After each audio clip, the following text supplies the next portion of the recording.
हो गया। नमस्कार, मैं हूं चितरंजन कुमार और आप देख रहे हैं हमारा news channel true news TNBR।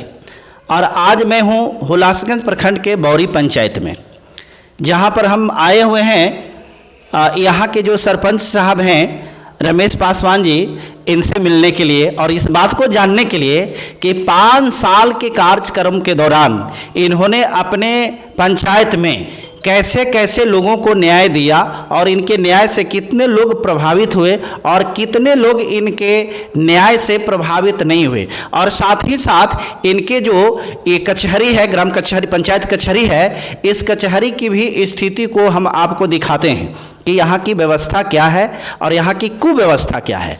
तो आइए हम सबसे पहले दिखलाते हैं यहाँ की व्यवस्था को, जो आप देख सकते हैं कि इस प्रकार की व्यवस्था बहुत कम ही पंचायत में होती है।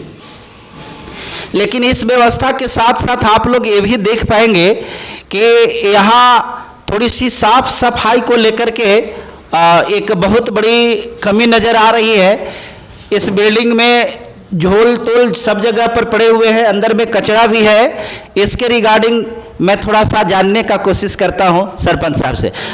रमेश जी, आपको मेरे चैनल में बहुत बहुत स्वागत है। आज जो है ग्राम कचहरी का सरपंच मैं रमेश पासवान बोल रहा हूं। आज जो सफाई कर्मी का जो बात बोल रहे हैं, तो सरकार जो बिल्डिंग तो बनाए हैं, लेकिन साफ़ सफाई कर्मी को ही बहाल करना चाहिए ताकि गंदगी नहीं फैल पाए। इनका कहना है कि सरकार बिल्डिंग तो दे दिया है, लेकिन साफ सफाई कर्मी जो है उसको भी देना जरूरी है। ये भी बात, मैं इस बात से एग्री करता हूं कि बिल्डिंग बन जाने से ही नहीं होता है, इसके साफ सफाई करने के लिए कोई मुखिया को, कोई सरपंच को या कोई भी जनप्रतिनिधि को अगर कहा जाए तो ये कहीं भी किसी भी रूप से तर्क संगत नहीं हो सकता है। आइए हम दूसरे बिंदु पर बात करते हैं। सरपंच साहब, आपके क्षेत्र में, आपके पंचायत में अधिकांशतः किस प्रकार के आपको ये जुडिशियरी के लिए, न्याय के लिए कैसे कैसे केस आते हैं? तो आज के डेट में पंचवर्षीय योजना में हम सरपंच रह चुके हैं। खास करके आपको नली गली और दीवानी मामला, फौजदारी मामला को मैंने अपने टेबल पर अपने ग्राम कचहरी में न्यायपीठ अपूर्ण पीठ के तहत फैसला देने के काम किया हूं। और कोर्ट से जो अभी केस आया है 12 गो, जो छोटी मोटी केस को चलते थाना से लेकर कोर्ट चला जाता है, वो कोर्ट से ही केस हमारे के यहाँ आया है। वो लॉकडाउन के कारण ही उसका निष्पादित नहीं हो पाया है। आप हमको ये बता सकते हैं कि आपके जो ये पंचायत लेवल की जो ये जुडिशियरी है, इसमें आपको कितने सेक्शंस को, केस को देखने के लिए मिला है अथॉरिटी? ग्राम कचहरी का जो सेक्शन जो देखने के लिए मिला है वो 43 को धारा है। टोटल 43 गो धारा, 43 सेक्शन को आप लोग यहाँ देखते हैं। अच्छा, आपके पंचायत में जो आप लोग न्याय कर रहे हैं, आपके न्याय से इस पंचायत में कितने लोग, मैंने कितना % लोग होते हैं जो आपके न्याय को मान लेते हैं और कितने % ऐसे होते हैं जो आपको न्याय को चैलेंज करते हैं? कुछ ही लोग जो है कि हमारे ग्राम कचहरी का फैसला को इग्नोर करके ही और आपको सक्षम न्यायालय के पास ही चले जाते हैं। लेकिन बाकी 80% जो है, 85% जो है कि हमारे ग्राम कचहरी को फैसला को ही मानते हैं। किस प्रकार के केस आपके न्यायालय में बहुत ज़्यादा आता है? जमीनी संबंधी दीवानी मामला। तो इस प्रकार के मामला को निष्पादन आप कैसे करते हैं?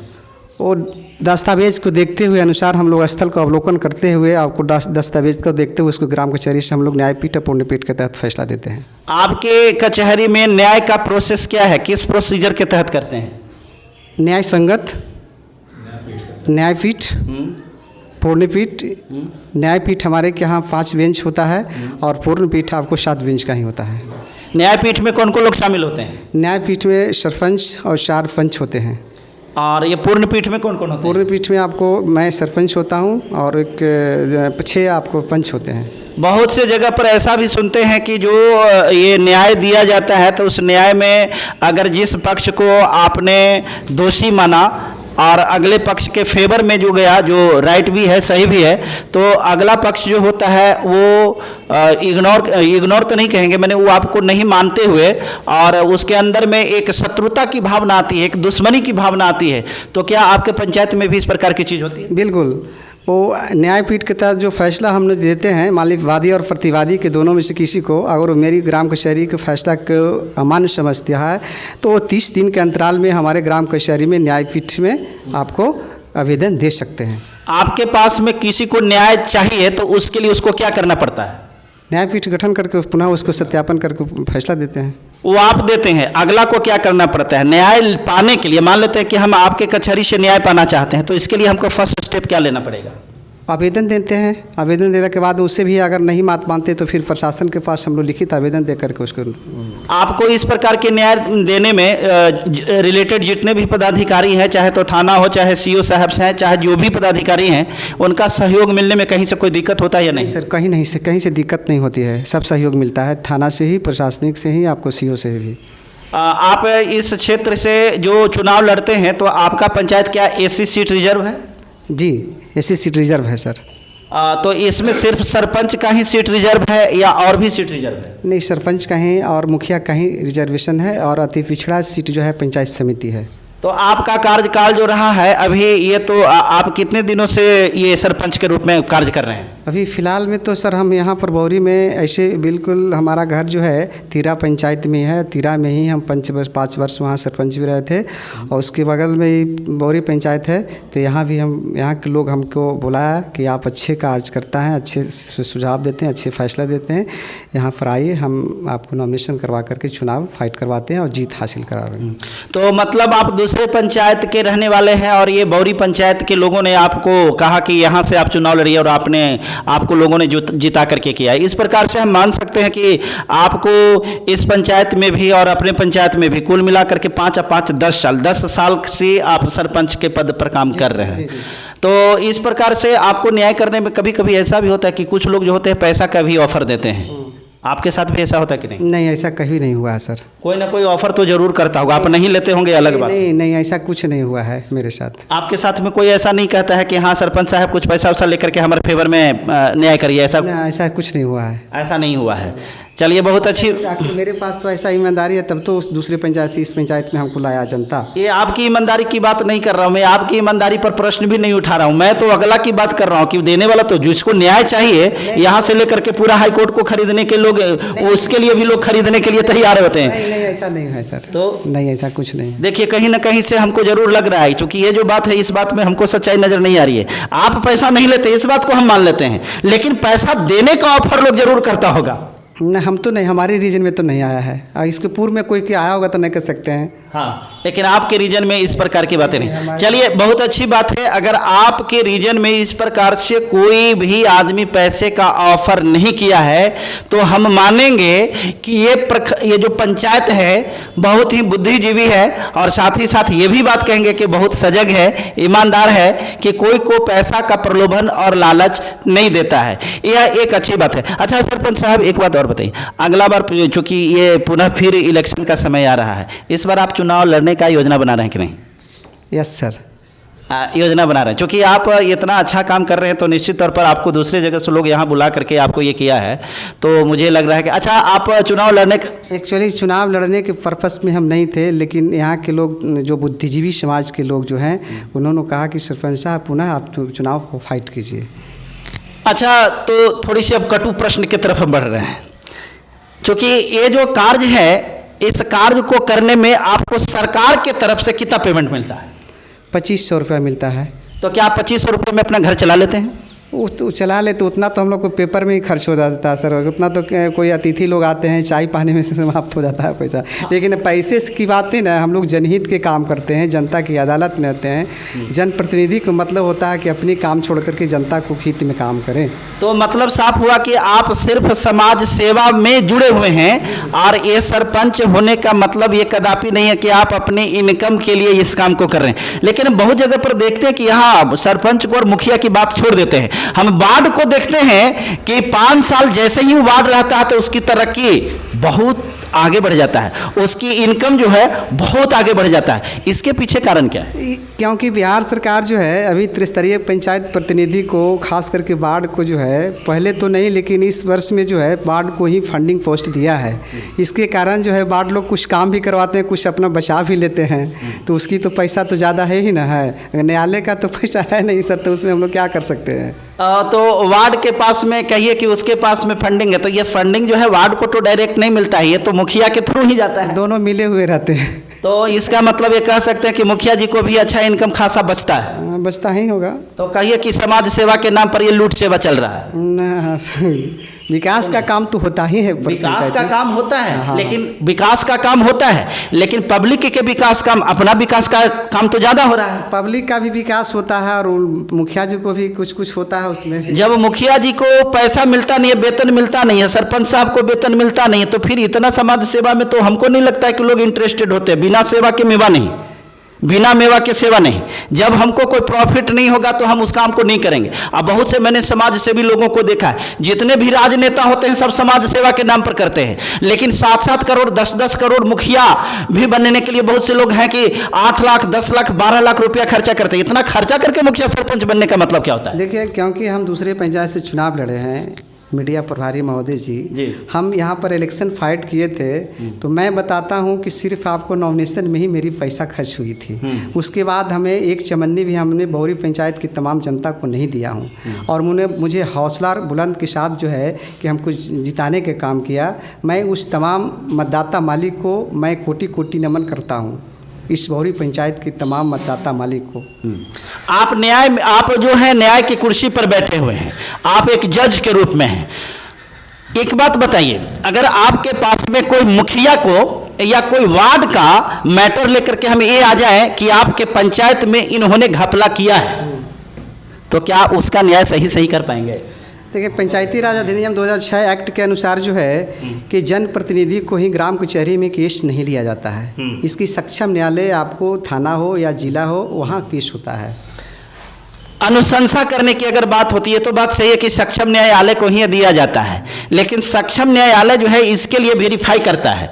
थाना वेरिफिकेशन के लिए आता है, तो उस वेरिफिकेशन में चूंकि पंचायत के आप इंचार्ज हैं, जुडिशियरी इंचार्ज हैं, तो उसमें वेरिफिकेशन के लिए आपसे भी थाना संपर्क कर सकता है। तो उसमें आप क्या करेंगे, उसके लिए रिकमेंड करेंगे कि नहीं? रिकमेंड कर सकते हैं। रिकमेंड कर सकते हैं। अच्छा, एक चीज़ और, अंतिम सवाल होगा, ज़्यादा परेशान नहीं करेंगे।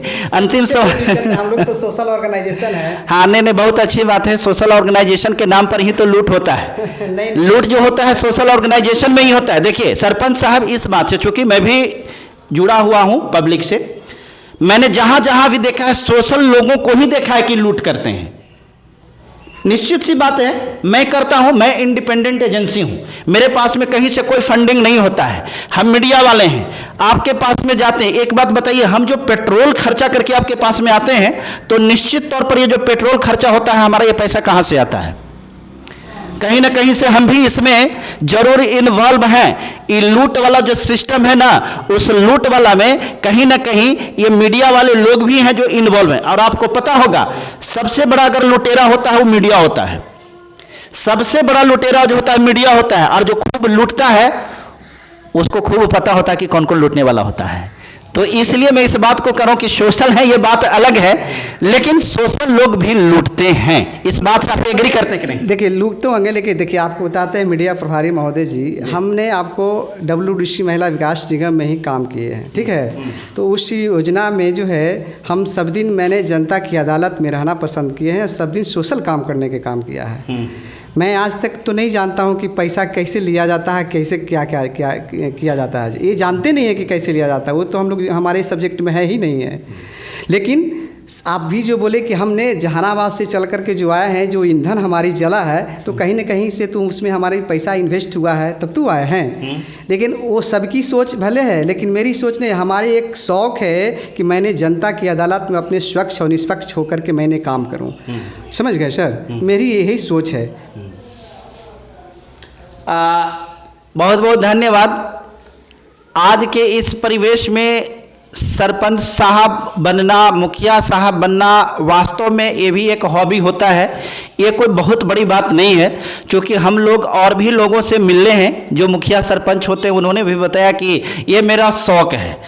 अब इंटरनली क्या है इसके बारे में मैं नहीं जानता हूँ, लेकिन शौक़ होता है। और इस प्रकार के शौक़ को मैं सलाम करता हूँ कि जन सेवा के लिए इस प्रकार के हॉबी को लोग रखते हैं। श्रीमान जी, एक बात बताइए, आपके पंचायत में अनुसूचित जाति के लोग रहते हैं या नहीं? हाँ सर, ज़्यादा करके अनुसूचित जाति ही लोग ही रहते हैं। अनुसूचित जाति के लोग का जो केस होता है आपके न्यायालय में आता होगा? जी। तो उनको न्याय दिलाने के लिए फास्ट ट्रैक का गठन होता है, उनका न्याय जल्दी, उसका निष्पादन जल्दी होना चाहिए। क्या इस प्रकार की व्यवस्था आपके यहाँ है? हाँ हाँ बिल्कुल सर है। वो केस के मुताबिक सर हम लोग उसका निष्पादित करते हैं। अगर उस तरह की जटिल मामला है तो हम लोग यहाँ से भी अग्रसारित करके थाना ही भेजते हैं, जो यहाँ निष्पादित लायक नहीं है। जैसे मान लीजिए 379 की मामला है, 376 की मामला है, 395 की मामला है, तो हम लोग नहीं देख पाते हैं। इसलिए ग्राम कचहरी की जो शक्ति जहाँ तक है वहीं तक ना हम देख सकते हैं। मान के चलिए अब 376 हो गया, 395 हो गया, 302 हो गया, 300 क्या बोलता 504, 323 हम लोग को ये सब देखने की सेक्शन है। तप्पड़ थप्पड़ का केस देख सकते हैं। अच्छा सर, अब तो सवाल ज़्यादा नहीं पूछेंगे, अंतिम में पूछ रहे हैं, क्योंकि 10 साल आप अपना शौक़ को पूरा किए हैं। अभी आपका शौक़ पूरा, अभी तक आपका शौक़ पूरा नहीं हुआ है, इसलिए फिर 5 साल और बनना चाह रहे हैं। ठीक है, तो हम लोगों का सहयोग और हम लोग का सहयोग हर किसी के साथ में होता है। ठीक है, आपके साथ भी होगा और जो लड़ेंगे उनके साथ भी होगा, लेकिन साथ हमरा उनके साथ में रहेगा जो वास्तव में आप जैसे लोग निष्पक्ष होकर के अगर काम कर रहे हैं, निस्वार्थ भाव से। हालांकि मैं निस्वार्थ भाव की इसकी परिभाषा को मैं गलत मानता हूं। जब तक मेरा पेट नहीं भरेगा तो मैं किसी दूसरे के बारे में सोच ही नहीं सकता हूं, क्योंकि मेरे पेट में दर्द होने लगेगी, आप मेरी चेतना जो है वो जागृत नहीं रह पाएगी। इसलिए मेरा मानना है कि जब तक पेट नहीं भरता है तब तक कोई आदमी दूसरा के बारे में सोचता नहीं है। लेकिन वैसे लोग सर महान होते हैं जो खुद भूखे रह करके भी दूसरे को खिलाते हैं। ऐसे लोग बहुत बड़े दर्जे के लोग होते हैं, और ऐसे लोग ही जो होते हैं समाज सेवा करते हैं। बहुत बहुत धन्यवाद कि आपने अपनी सारी बातों के माध्यम से जानकारी दिया, आप अपने पंचायत के लोगों को, और इस पंचायत के लोगों को खासकर मैं ये बात बताना चाह रहा हूँ।